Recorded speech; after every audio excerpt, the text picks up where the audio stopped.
I'm Texas forever. All these structures make me anxious. Look, I'm just tryna f you, not them hoes you came with. Pull up on 6 low, loud and banging. Yeah, Texas forever, still twisting my fingers. Texas forever, you speaking my language. Look, all in the day, about the Wednesday. Out in the field trying to score me a deal. Put my name by that X like I'm Kimbe. I do it off of my team, just a young covered in green like I'm Dende. We ain't projects comprende. Clutch city, crush city, whatever you call it. I stay with my friends, stay hands in, never hand out. Look, I had to go get it, my everybody say I'm the man now. Wrist moving in and out the kitchen, my might pull up on 6 in the whip, whipping it. I'm just a young getting it. All I had was the pot I was pissing in. Now everybody want pieces, percentages. I'm just trying to get my niggas over.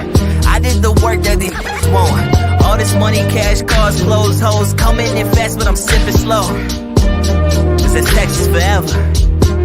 You already know. It's boy down that Texas forever.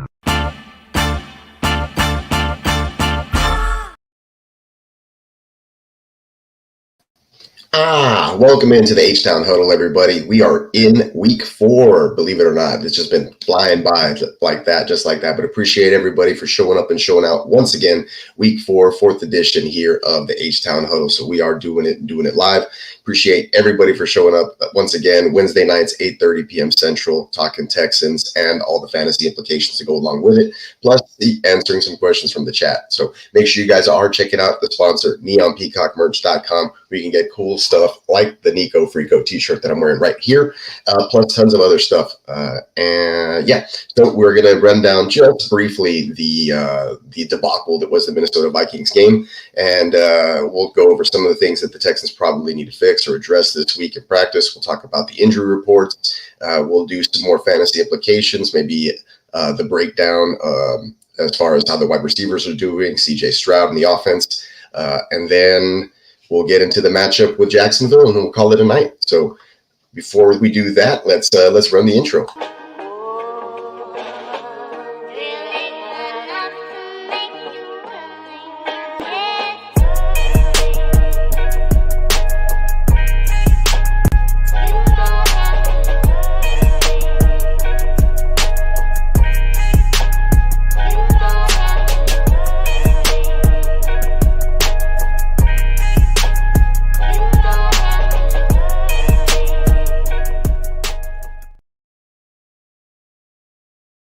And there it is, H-Town Huddle intro for you guys. Week 4 coming in live. Like I said, appreciate everybody for showing up once again. We are talking Houston Texans recap and matchup for this upcoming week, recapping week 3 in Minnesota, and then quickly moving on over to the matchup with the Jacksonville Jaguars. Unfortunately, my prediction from last week did not come true. It was not a close game. It was a complete blowout.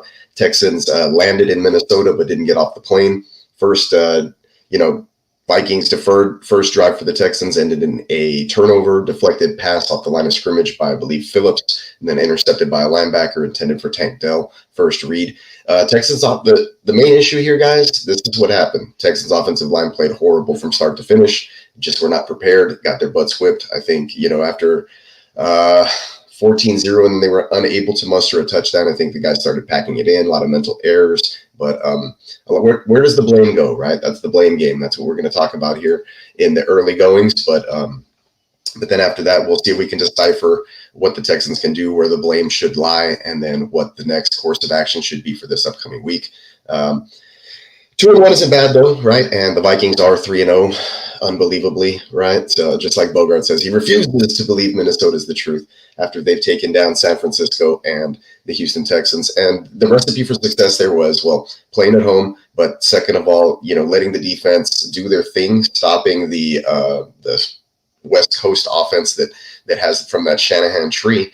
And Brian Flores kind of has the script. We've talked about it before during the week. If you've watched some of the other GWN network shows, that's what we kind of mentioned. Flores kind of the Shanahan killer of that style of offense. So kudos to him for figuring it out, causing a lot of havoc, just making opposing offenses have to really think or look uncomfortable or not be able to recognize the stunt or the blitz or whatever it is, get offensive linemen not, holding their water and performing horribly.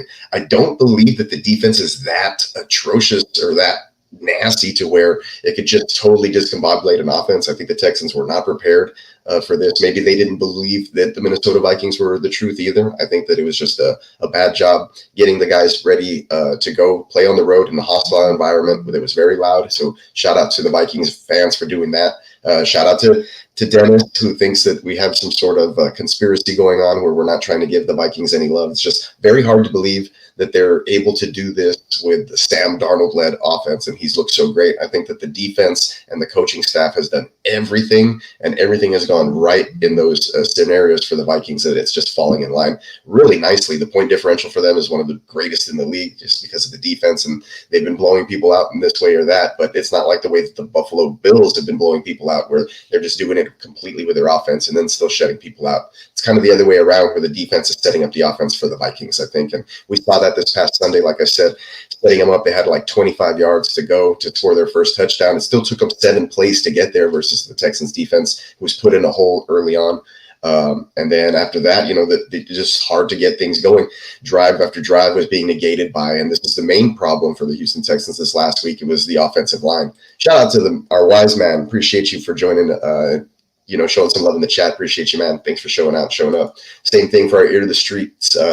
Lee, man, thank you for sharing the links and getting folks to come in and hit the like and subscribe button for the H-Town Huddle, and of course all the other shows that we do here. So don't forget, tomorrow we will have the Thursday night live watch party for Thursday Night Football. Those links are already up. You guys can go hit the notify me button on our YouTube channel, so you can any of the channels, whether it's Spencer the Guru, JD Guccini with Heart to Start, GMM Network, or the Neon Peacock channel, and the Gen Wealth Net. So wherever you guys want to, watch that stuff and contribute, go ahead and hit the notify and subscribe and like button. That way you can get notified when we do go live with all of our good stuff, and a huge panel of guys that know all about fantasy and have a wealth of knowledge that are just there to help you guys out. So, yeah, thank you. Of course, my pleasure. Thank you. Of course, your pleasure. Appreciate all the work that you do. And yeah, that's exactly what I was about to get into with the offensive linemen. They need to relax. A lot of it was Laramie Tunsil and Titus Howard on our offensive tackles.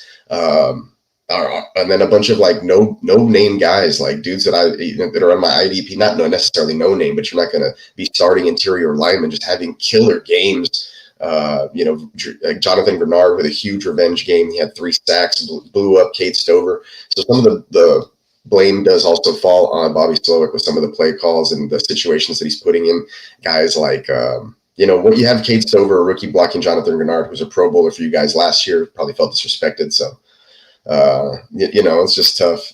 Yeah, Laramie Tunsil couldn't decide between Larry and Jeremy, so they gave him a Laramie. And he's always had false starts, and he's still one of the highest rated guys in the game. And there he is. He's one of the offensive tackles with the lowest pressure rates allowed heading into week 4, and he still leads the league despite all of his false starts. So I know people want to get on him for the continual penalties, and I did it on Sunday when we were doing the watch party. And I've done it recently just talking about it. But yeah, that's inexcusable still. He is a professional. He should be able to hold his water with the false starts. With the illegal procedures, he knows where to line up. They've told them countless times, like, hey, this is a point of emphasis this season. We're going to call it. And he came out and played victim. Like if he didn't know, hey, man, once the official flags you for it the first time, correct it. Bro, you're a professional athlete that gets paid millions of dollars to not make the same mistake over and over again.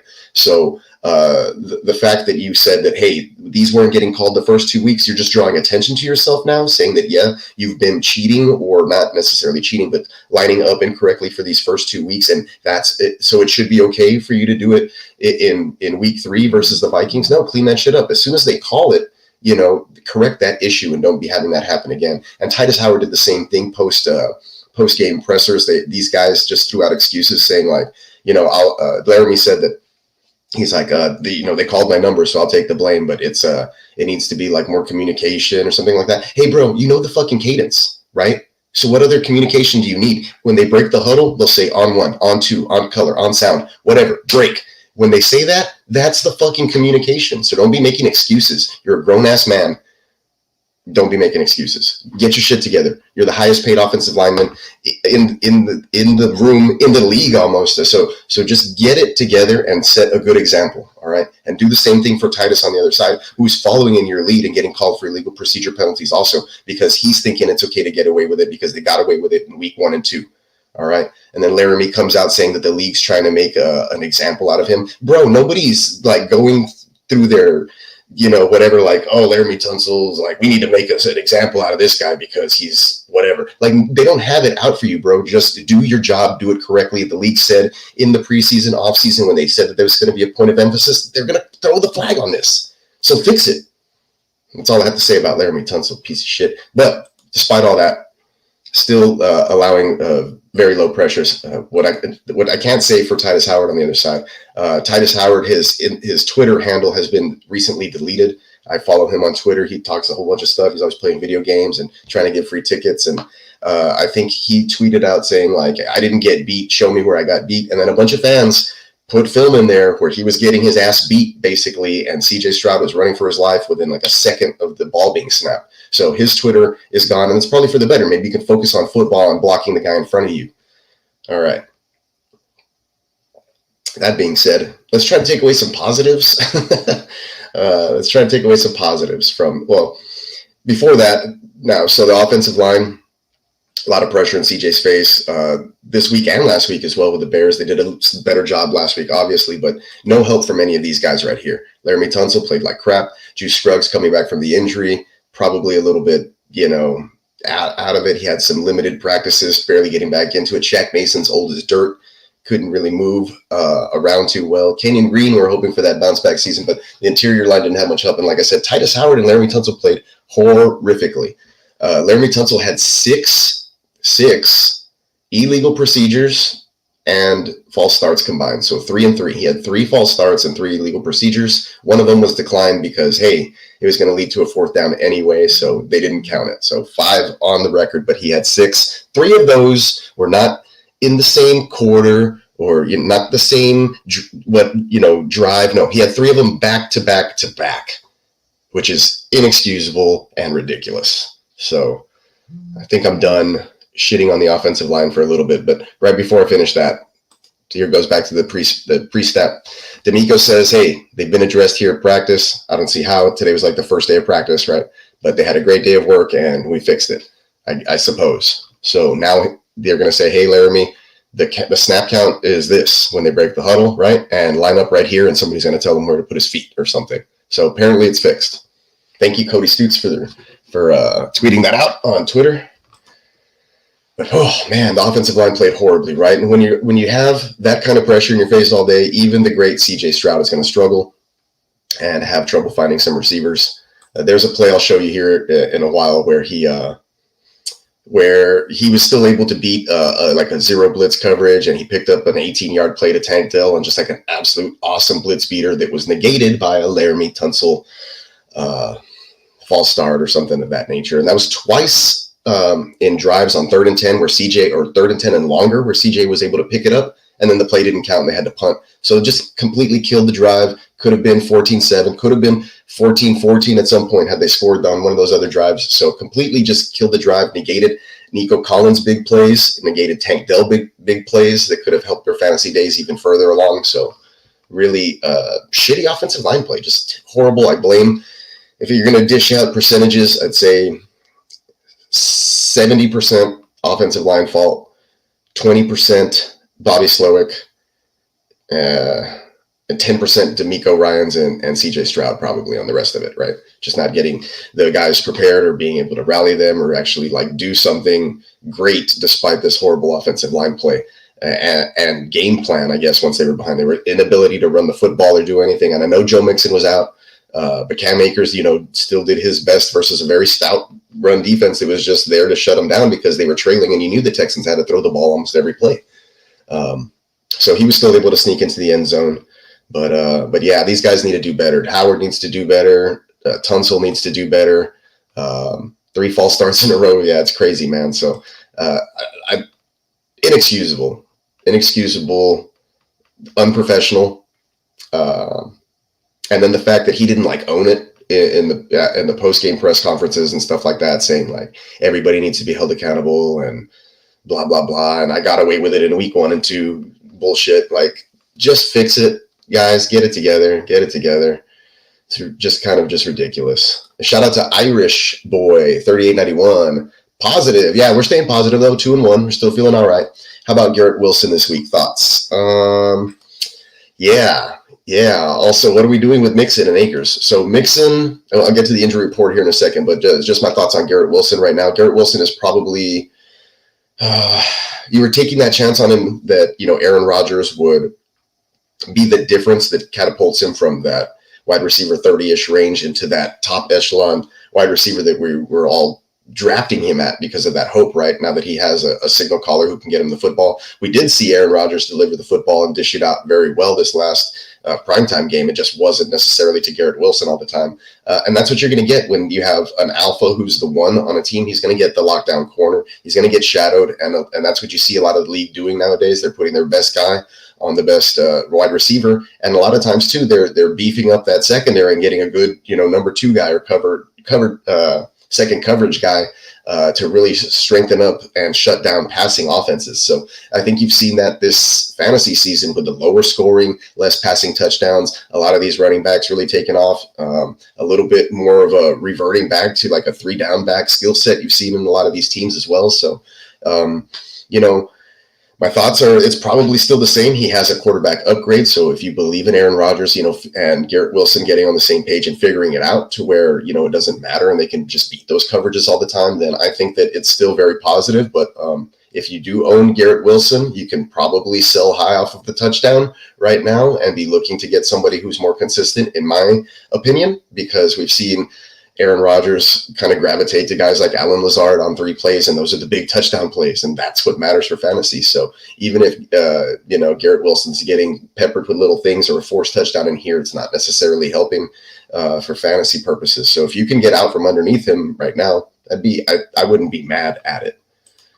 Was offered Tyreek. What do you think? I think that's kind of lateral because of the quarterback issue over there in Miami. But if you have a belief that Snoop Huntley or anybody who's with a pulse is better than Skylar Thompson, then you're going to have better days for Tyreek ahead. Now, he is, in my opinion, one of those elite upper echelon alpha receivers who can really break a game open. But the quarterback play and being able to get him the football, that's going to be, the thing. So it's tough. It just depends. Like, do you feel more comfortable keeping one of these guys in your lineup over the other?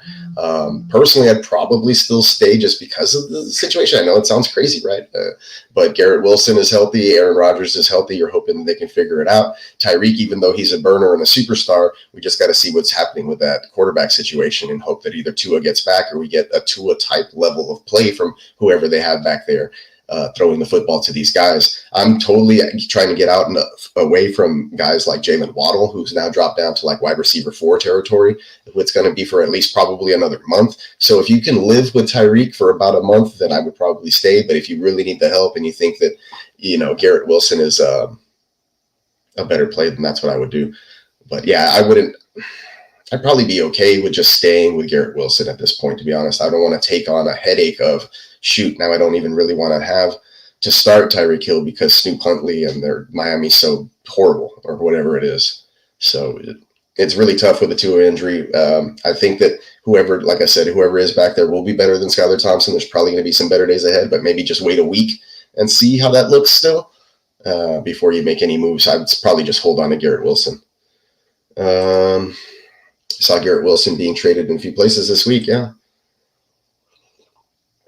Garrett Wilson's playing Patrick Surtain this week. So, yeah, it's going to be we're not that smart to sit Garrett Wilson, are we? Yeah, I'd probably sit him. Or you could trade him and get Tyreek in there and hope that Tyreek does the thing. So it just depends. My motto is always win this week. So I'm always playing for the next week, even if it means, dropping a bench player that could be a potential stash to get new hottest guy off the waiver wire that I could possibly insert into my lineup in case something happens Thursday or Friday with some other injuries.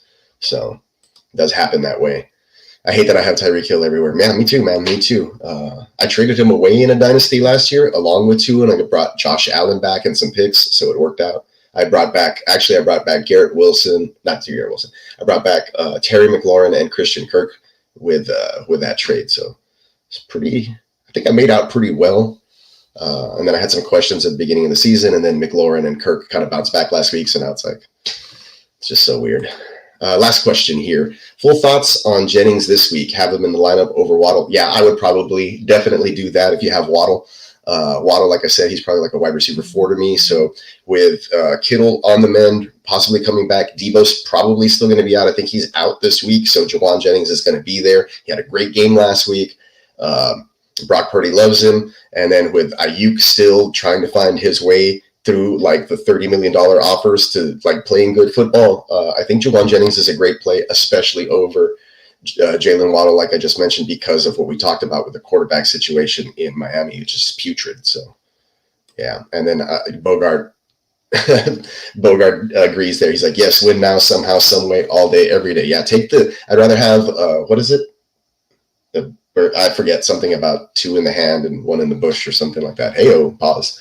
So I'd rather have the wins now than the speculative, stuff down the line. What if your team sucks down the line? And it's not going to matter, right? So always try to win now.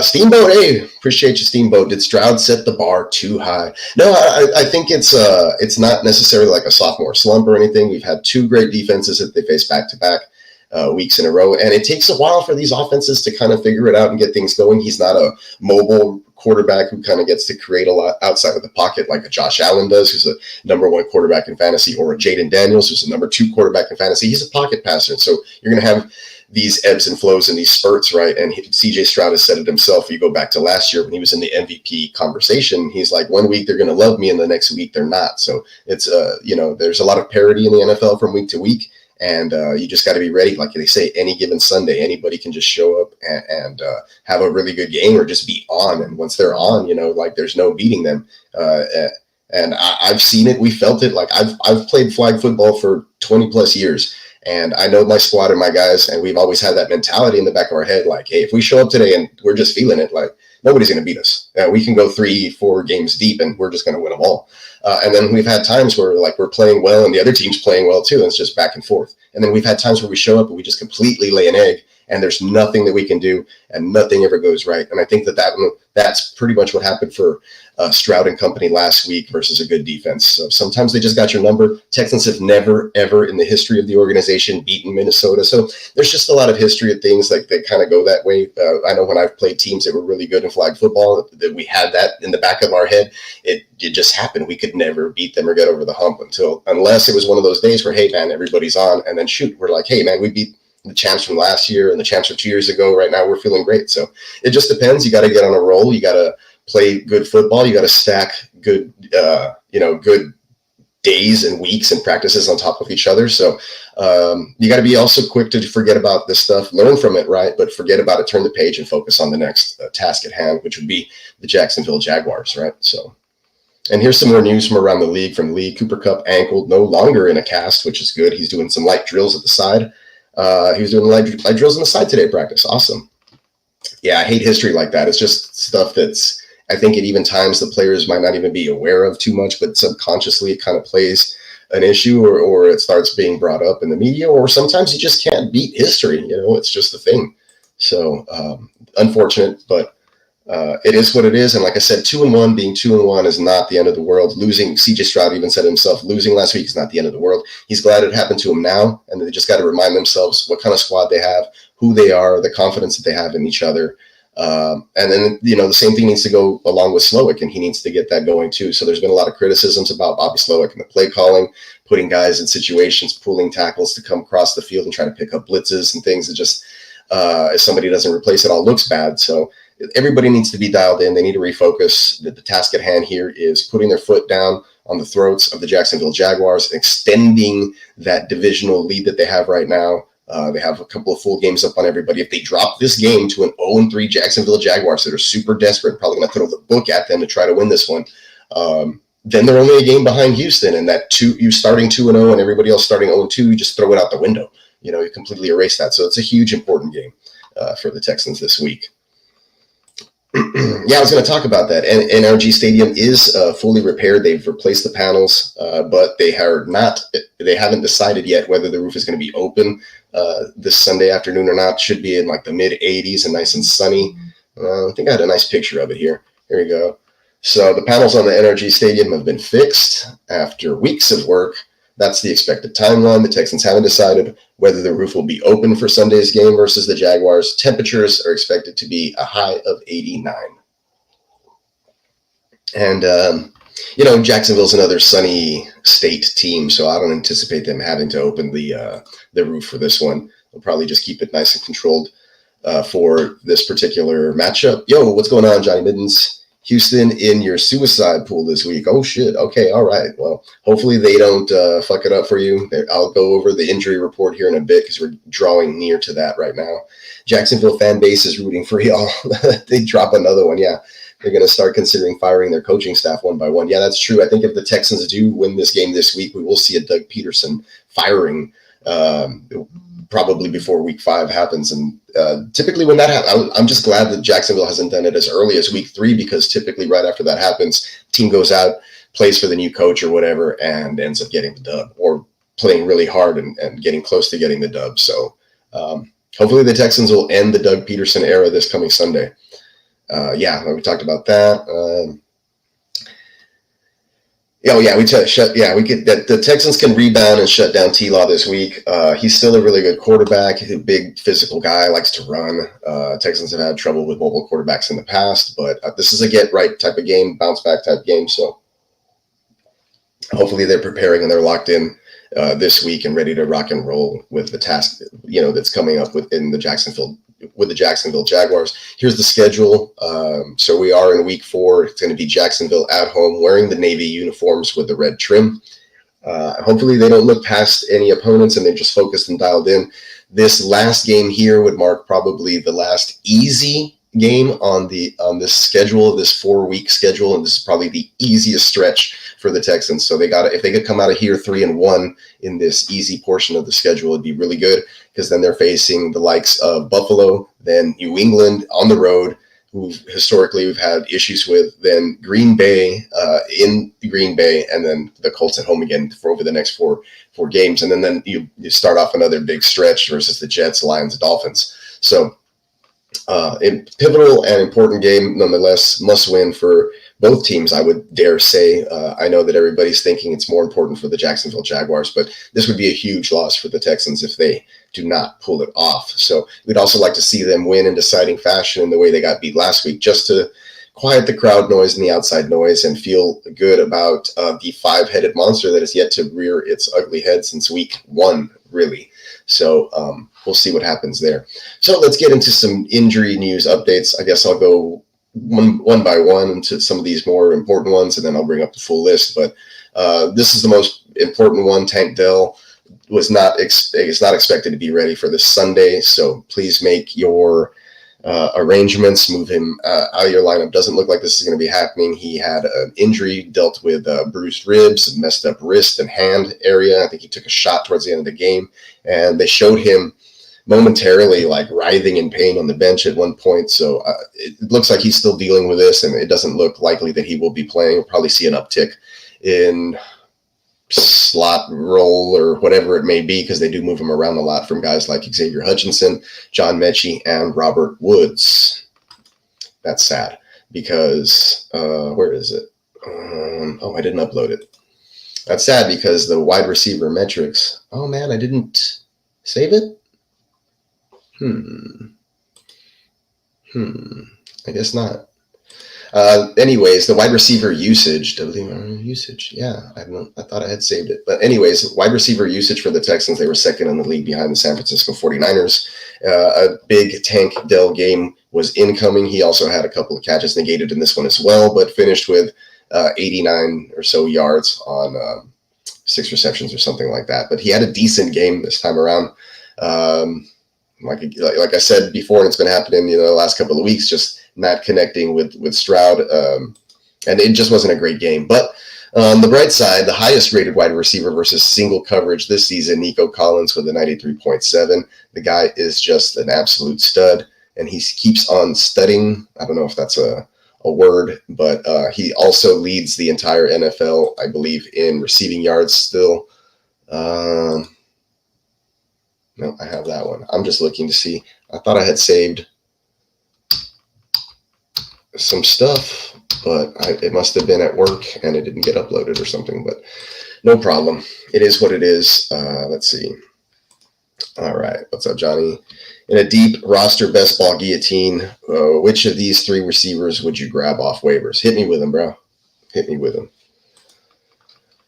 I am in a best ball. It's not a guillotine, but if we go head to head, I'm 4-0 right now, and I've been scoring the highest every week, so I feel really good, and it's a dynasty, so really cool stuff. Let's get into the Jags game real fast. Oh, well, before that, according to PFF, the most gains of 15-plus yards this season. Houston Texans are only behind the Green Bay Packers as far as big chunk plays, but to be honest, I feel like a lot of them have been negated by penalty from offensive line. It could have just beat a lot bigger. I think the Texans are just leaving a lot of meat on the bones in a lot of these games. We have yet to see what we all really want to see from this offense in like a 30-plus point, fantasy extravaganza explosion where everybody's happy. We knew it wouldn't happen every week where everybody's getting to eat, but 2 weeks in a row now where two top defenses are really putting a damper on what the Texans' ceiling is. So there is that. Dameon Pierce is expected to be back this week, although he did not practice today. So Joe Mixon also did not practice, which means it's probably going to be the Cam Akers show again, in my opinion. So make your plans there. For the Jacksonville Jaguars coming up in this one, they did lose Foye Oluokun, who's huge for them. So this is going to be just something that the Texans need to take advantage of and get out there and put the fantasy points up for this week. Like I said, with no Tank Dell, it's just really sad for a lot of my teams this week. I mean, he was finally going to probably he was trending up each week. Things were finally starting to break his way a little bit more each week. I thought that last week, the touchdown was going to be coming. He was knocked down at the 2 or 3 yard line, and Cam Akers ended up getting the score. But, yeah, it's just sad. Sad that it's, he's probably going to be held out at least that week. But, oh well. All right, here we go. So the best ball out of those guys, Hutch, Mechie, Woods. Can I drop someone like Disley? Start 12, 8-point game from a wide receiver could make a difference. Yeah, I'd probably lean Hutchinson. Because I think he would be the next man up, even though he plays behind Nico. But Mechie is the guy behind Tank. So in this situation, it might be a Mechie game. Might. It's tough, though, because not even Tank was getting, the looks that we were wanting and stuff like that. So the Texans need to put it together. I know the Jacksonville Jaguars don't seem like, this great, super great defense or anything, but they're still a formidable team, and it is a divisional game. They know the Texans very well. What's up, Tino? What's going on, man? Appreciate you for jumping in, bro. But yeah, that's mostly it. I mean, I've kind of wanted to run through this one pretty quick. I had a late dinner and I had a huge full rack of baby back ribs. So I don't know how long I'm going to be able to stay here without my stomach exploding. But I'm still here to answer some fantasy questions if you guys got them for the time being. I did preview or recap the other stuff, and I did preview Jacksonville. I'm not going into great detail about this one because the teams know each other. They faced each other plenty of times. Jacksonville got molly-whopped by Buffalo this last Monday night, so they're going to have one less day to prepare, even though the Texans got their asses whooped as well in a likely fashion. So both of these teams coming off of bad losses, looking to bounce back, especially the Jaguars, who 0-3, Trevor Lawrence, Trevor Stank Stadium, whatever they named it, over there, not going well. So I don't know what's up with the Jacksonville Jaguars, but I said it since the beginning or the middle of last year. I thought they were probably the beginning of last year. I thought they were fugazi. They were banking on ETN rushing scores, multiple TDs each week in order to push that offense and play with a lead and then let Trevor kind of cook here and there. They got bailed out when they came into Houston. They played the Texans in a crazy ref job that ended up costing the Texans the game in that one. And I just don't see them coming into our house and doing it again this time, especially when the Texans got embarrassed. I know that the Jaguars got embarrassed, but they're just used to that. And I don't see them picking themselves up by their bootstraps. Trevor Lawrence doesn't seem like the kind of guy who's going to rally rally a team. His pregame speeches are they leave much to be desired. I've seen them, trust me. So it's just it's a rough situation over there for Jacksonville. I wish them all the best. Psych. But that's what they get for talking all that smack last year, thinking they were going to win the division. So it's all gone flat in their face. I believe the owner said that this is the best Jacksonville Jaguars team that they've had in I don't know how long, with the best coaches and the best players and whatever. And they're 0-3, and they got completely embarrassed last week. And they're hopefully going to get embarrassed again this week by the Texans, who need to make a statement game here and bounce back and just, like I said, put their foot on the throat of a divisional opponent, not let them get back up, and win in deciding fashion. That way they feel really good about themselves when they host the Buffalo Bills the following week. And I don't even want to look at that one yet. That's a scary game for me. Buffalo Bills are, in my power rankings, probably the number one team in the NFL at this moment. Josh Allen just doesn't have to force the ball to anybody, so he's just going to run first and then toss it to whoever's open kind of thing, and it's going to work. Backyard football. So if it works, right? If it ain't broke, don't fix it. So like I said, I'm probably dreading that game unless the Texans come out here and just completely knock the pants off of the Jacksonville Jaguars, which is what they did early week 5 last year in Jacksonville. But of course, Tank Dell was there and he had like 137 receiving yards and a touchdown. And he probably won't be here to play this coming Sunday. So, like I said, maybe John Mechie can step up and help out. I know Xavier Hutchinson had some really good preseason games, so we just kind of need to see that from these other guys. Got to get that mentality. Everybody needs to come in, go to work, do their job, do it right. I saw some video of practice today. They had the music really loud. Everybody looked dialed in. Nobody was like talking much or joking around. They were just hitting the drills pretty hard. So, like I said, hopefully they refocus. They address all the issues and they come out and play some good, clean football, because the Texans last week played against the Vikings and the Texans, and it's hard to win when you're playing against yourself like that. Jaguars coach Doug Peterson said he doesn't think Foye Oluokun is a candidate for injured reserve. What? Well, Doug Peterson's probably an idiot, because I think that he's going to be close to, this is from a trusted source that I saw earlier. He's going to be out several weeks. So I know it's not several weeks could mean 3, right? Or 3 to 4, and he could still not be put on the IR. So it just depends. Maybe they don't think it's that serious, but he's definitely not playing this Sunday. So would appreciate that, Lee. All right. Oh, before I forget, neonpeacockmerch.com is having a flash sale right now. It's actually a slash sale right before Halloween hits. Go ahead and check out the website.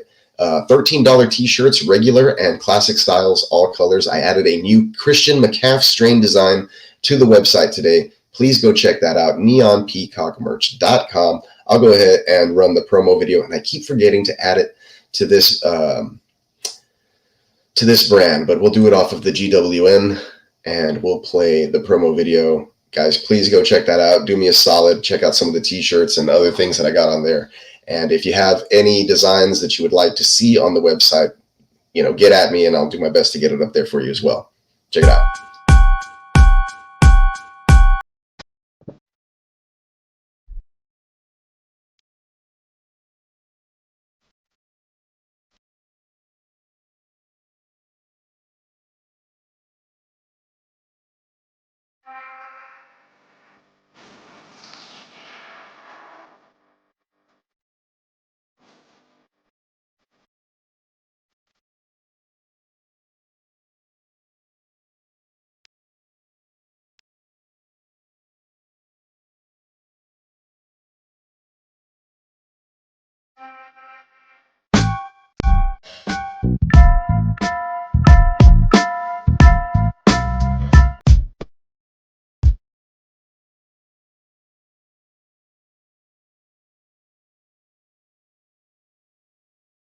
There it is, folks, neonpeacockmerch.com. Make sure you're heading over there to the website, checking out all the cool stuff that we got over there. Like I said, I added a brand new shirt today, and we're gonna be getting some other stuff on there really soon.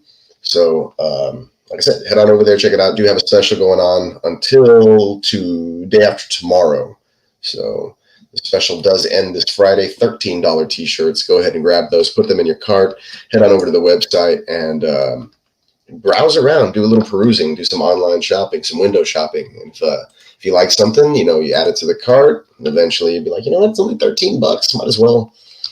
Might as well just make that purchase. But everybody else who's been doing that and grabbing t-shirts off of there, I really appreciate you guys for supporting an artist like myself. I'll go ahead and just show you guys the latest design while I'm at it. Sorry, I have the camera like in the middle of my screen. So they're the latest ones. Here's the new Christian McCaffrey t-shirt. You notice the calf is in red and it's exploding behind the there's some explosions behind the calf. A nice calf pool, and with the great lettering there in the font, Christian McCaffrey t-shirt. Right now, regular t-shirt, $13. Classic, also $13. And there's the classic fit right there. Looks really good. Looks really good. And you notice that he's in black and white because he's virtually dead for our fantasy teams at the moment. But maybe he makes a comeback. Also, recently added to the site, we do have this Can We Just Smoke a Blunt? Jameson Williams t-shirt, special request by our guy, Derek. So appreciate that request. He already ordered that. And I believe Lee also got one of these recently. Really good shirt. This one's for our guy, Dennis, out in Minnesota, the Vikings fan. He wanted this check out my six-pack t-shirt. So like I said, you guys have any requests, you want something cool, throw it in the chat. I'll usually, I'll work it and make it into existence. This is a Bogart special. He's like, oh, can we? And you guys were probably watching the show when he said this is what he wanted. And he put it out there, and I imagined this is what I imagined it looked like in my mind. So, we can collaborate. I'm not all exclusive here. I can do some work with you guys. So make sure you also check out the jam sessions here that I got. A whole series of jam shirts with funny statistics for each of these individual athletes as well. So if you look at some of the details on some of these t-shirts, and there's the original Christian McCaffrey when we didn't know that he was injured and they decided to keep it from us. He was dynamic at the time. But some of these are pretty funny if you look at the attributes that these players have. They're team specific or player specific. So I'm going to try to get the whole NFL done, but I keep getting sidetracked with other projects as we go along. And then of course we have some Halloween stuff back up, the Halloween plant-based Bong RIP, and some other stuff that's come back onto the catalog here. So make sure you're getting your playmakers, your guru stuff, support Neon Peacock merch. A lot of Dallas Cowboy gear here as well, in case you guys haven't noticed, and other things as well. So really appreciate you guys for just signing up for the email list. That's more than enough. And that way, whenever there's a sale, you guys can go ahead and check that stuff out and help support the website.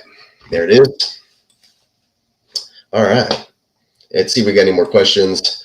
Hopefully Mixon is back this week to get that run game back on track. Yeah, I don't think. I mean, they were saying that he's week to week. The ankle sprain looked horrible. If you guys saw, it was kind of like a hip drop type tackle where his foot went completely sideways. Damian Pierce didn't practice today, although he's trending, or he's supposed to be back at practice this week. So I do think it's going to be another week of the Cam Akers show. Cam Akers, the offensive line didn't help him out at all, but he did have a couple of good runs, and he caught a touchdown pass, and he spammed the B button twice.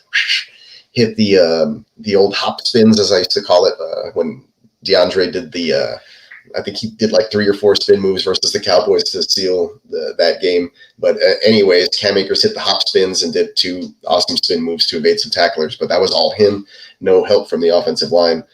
So I do think that he'll have a better day this coming Sunday if he is the starter there. And it's the same group of guys that we saw with Agubanwale and Cam Akers and British Brooks, who we didn't really see a lot of, the undrafted rookie who basically placed fullback. And they probably should have had him in there playing fullback instead of guys like Stover and Dalton Schultz. Irish boy with another one. He was offered you were offered Tyreek. Yeah, so that's what I was. Oh, this was earlier. My bad. Here we go. I was way up back there in the chat getting all. Trevor Lawrence secretly bald. Yeah, probably. You gotta skull it. Is that what they call it? A skullet? Okay. And the hair is all attached to the hat. Cool. It's movement time. Oh, you guys are talking about your league over here? Okay. Smoked by Bucky. Bucky Irving is a thing. Got to have the new CMC joint. Poor guy, his calf is strained. Yeah, it is, man. Bucky didn't practice today. Yeah, I saw him pop up on the injury report. This is obviously Tampa Bay related, right? But yeah, I heard something. Somebody picked him up on the waiver in my home league. I offered Quentin Johnson for him right away because I just fell asleep. I snoozed. I normally pick up free agent backup running backs just to have. Anyway, and Isaiah Likely, and he declined. And I was like, oh, really? I was giving you a deal there. But no, he's hurt now, and I'm kind of glad it didn't happen. So I wasn't hurting for running back depth that bad anyway. I was just trying to unload some guys on my roster that I wasn't happy with. So on Wednesday, 49er coach Kyle Shanahan said there's a chance Christian McCaffrey will miss the season. Not that he knows of, right? He's just on the IR. I don't know if he'll do like double IR stints. I think we have 2 more weeks at least before we get any kind of news that way. Saying wrong guy, touchdown Bucky, the guy you tried to trade for. Yeah, I don't know what you guys are talking about, but I'm glad to relay the message.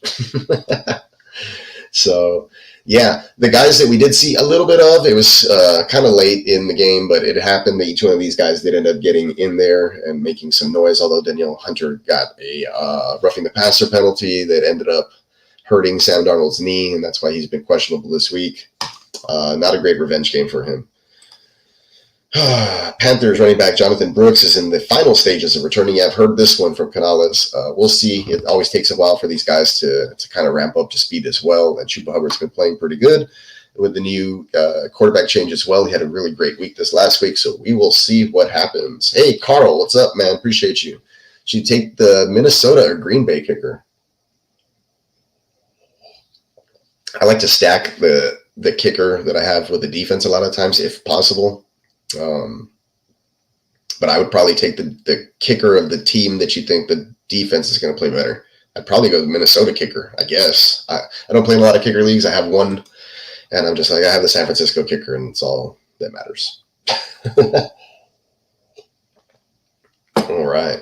Appreciate everybody for showing up, showing out. Go ahead and drop those questions in the chat. I'll hang out for another 10, 15 minutes maybe while we go over some stuff. Yeah, I need Tank Dell to do something also. Unfortunately, like I mentioned, it doesn't look like he's going to be ready to play this week. And there it is. Texans wide receiver Tank Dell is not expected to be ready to play this Sunday. Per D'Amico Ryans, he's dealing with bruised ribs. He also has a wrist and hand injuries day to day. And if you look late in the broadcast in that game, they show after he took the shot where he's just writhing in pain on the bench on the sidelines. So doesn't look good. I thought that he was going to maybe be leaning. CJ said that, he hopes that Tank trends upward and then gets the suit up. But as of now, with D'Amico saying that he's not expected to be ready this early, I doubt that he's going to be ready to go, unfortunately. If this was still Bryce Young, Jonathan Brooks not trying to come back yet. Yeah. Yeah. He saw Andy Dalton get the nod and do good. And Jonathan Brooks is like, oh, I'm ready to play, coach. Yo, what's up, Jamie? Appreciate you. Appreciate you showing up, Jamie. Yeah, so that's the latest on Tank. Like I mentioned, it does look like it's going to be another Cam Akers week, to me, in my opinion, with the Dameon Pierce. They're like expecting him to be back, and I've even heard news that he's on the trade block or trade market, or teams are looking at him. I believe Lee the other day mentioned that the Jaguars, I don't know why they would trade to a team, he'd be cut before that happens, but teams are interested. So, and a lot of people still think that if he makes it to practice and logs in some practices while Cam Akers is out there fully healthy, that he's going to somehow start over Cam Akers or do better or play better. I just don't see it. He's not, he doesn't fit the scheme anymore. And that's why he's a potential trade candidate at the moment before the deadline. Should you hold Hubbard today? Yeah. Oh, you sold Hubbard today. Okay. Yeah. You could sell high on Hubbard. Definitely. Yeah. Especially with that news with Jonathan Brooks, right? Jonathan Brooks. Always be wary about these guys. He's coming off the IR. It's going to take a while. I think it's still going to be several weeks before you start to see some fantasy goodness from him. So you could have probably still held on to Hubbard for a week or so and gotten some juice out of him. But he's a guy that was on your bench and you weren't reaping any benefits from. Then yeah, by all means, go ahead and just move on. I'm hoping that we get a chance to celebrate this weekend and get some good times rolling. but we'll see what happens. Texans Swarm. Yeah, what's up, Raul? Appreciate you, man. Heck yeah, Texans Swarm, man. Hopefully they do this weekend. Like I said, they went out in deciding fashion. So if you're new to the channel, man, please make sure that you're liking and subscribing. Head on over to neonpeacockmerch.com. I got a whole bunch of Texans gear and a whole bunch of other stuff out on the website as well for you guys to take a look at. And it's not only Texans related, it's all NFL and fantasy related as well. So appreciate you for showing up, man. You put Hubbard on the block after his big game, trying to sell high before Brooks. Got James Conner and a 2025 second. Wow. Heck yeah, man. That's a great trade. I like it. Let's see. If the Patriots fans say that they're happy their GM took Drake May over Marvin Harrison Jr., they're full of shit. Yeah, they're full of shit. Let's see. Same team, known Sunday. I got an offer after putting Dobbins on the block after his big games for Debo straight up. Okay. I mean, yeah, and Dobbins is a sell high candidate, right? Debo obviously dealing with the injury, but better player. And when he returns, you're hoping that, his production doesn't dip at all. So I'm not mad at it there, Jamie. That's good moves. You guys are making moves, and that's what you should be doing around this time. A lot of trading scenarios. I tried to send some offers out today. Not a lot of takers, but I was able to get Joanna Man-Jennings off of the waiver wire with Kittle being injured on that team that I have there. Same thing with Brown and Dell. So now I'm really glad that I was able to pick him up off of waivers. And if Cam Akers ends up being the starter, then he'll probably be my last flex option in that league. So we're making moves out there, guys. We're staying afloat. It's a war. We're trying to get through to it. Whatever happened to Gina Davis? She used to be in movies, but now she's not in movies anymore. I know. Remember The Long Kiss Goodnight with Samuel L. Jackson? That was a good one.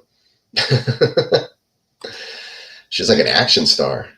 Shit, Joe Milton might be better than Drake May. And, I mean, tough sledding right now. Tough sledding. I mean, it's hard to find a good quality quarterback, a good starting quality quarterback in the NFL these days. So, that's why you have perennial backups like Andy Dalton making a start for the Panthers, right? And guys like Joe Flacco will be coming out of the woodworks pretty soon when another quarterback goes down. I'm sure he'll be on the trade block if, the quarterback that he's backing up is still healthy come mid-November or whenever the deadline is. So, that's how it is. All right. Been going strong, close to an hour. Let's do another promo from the neonpeacockmerch.com website. And pay no mind to the background for Thursday Night Football that I just changed it to. And actually pay some mind tomorrow. Live watch party, Thursday Night Football, GWN Network. Make sure you guys are tuning in with us. We got the Giants, that's a big blue giant, and the Cowboys, and that's like a sassy looking cowboy right there. But before you do that tomorrow, make sure you head on over to neonpeacockmerch.com right now. Go grab you some $13 t-shirts.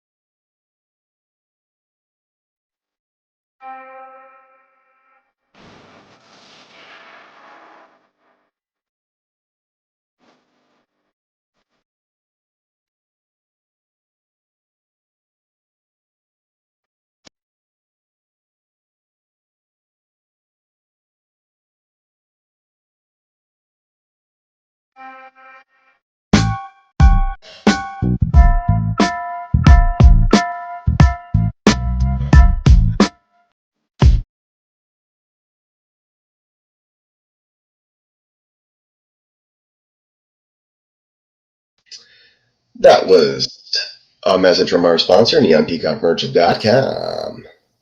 Breaking news. Chargers Justin Herbert is expected to start this week. Holy moly. This guy just wants to break his ankle off his foot. Jamie, appreciate you for showing up and showing out, man. You got an IDP. Good luck with that for that podcast. And send me that link one of these days. I hope to check it out if we're not running concurrently, or I can at least watch the replay. So appreciate you showing up and getting into the comments, man. As always, much appreciated. That's right. She forgot she was in. Carl letting Drizzle know that Gina Davis was in Glow. I had no idea. I haven't seen the show, but I've heard good things. Yeah, great show. Great show. You talking about Glow or are you talking about this show? Right? Is it too soon to make Tua the Apollo Creed? Oh, man. No, it's probably not too soon. Yeah, thank you. Yes, we do have fire merch. You can get coffee mugs, pillows, COVID masks. I mean, you name it, we got it, right? If he dies, he dies. Yeah, no shit, right? Just throw him back in there. If he dies, he dies. That would be the line to put on that shirt. I'll buy it. Let me write it down before I forget. Yeah, let me write that down before I forget. You know what? I can write it on the replay too. Where are my sticky notes? That's what happens when you're unorganized. Yeah, so make sure you are heading over to the website. Like I said, $13 shirts. Hold on. Tua Apollo Creed. Ask and you shall receive. We'll see what we can do. If it looks, if it doesn't look good, then we'll scrap the idea. But there's nothing we can't try. How about that? Make Daniel say in the back.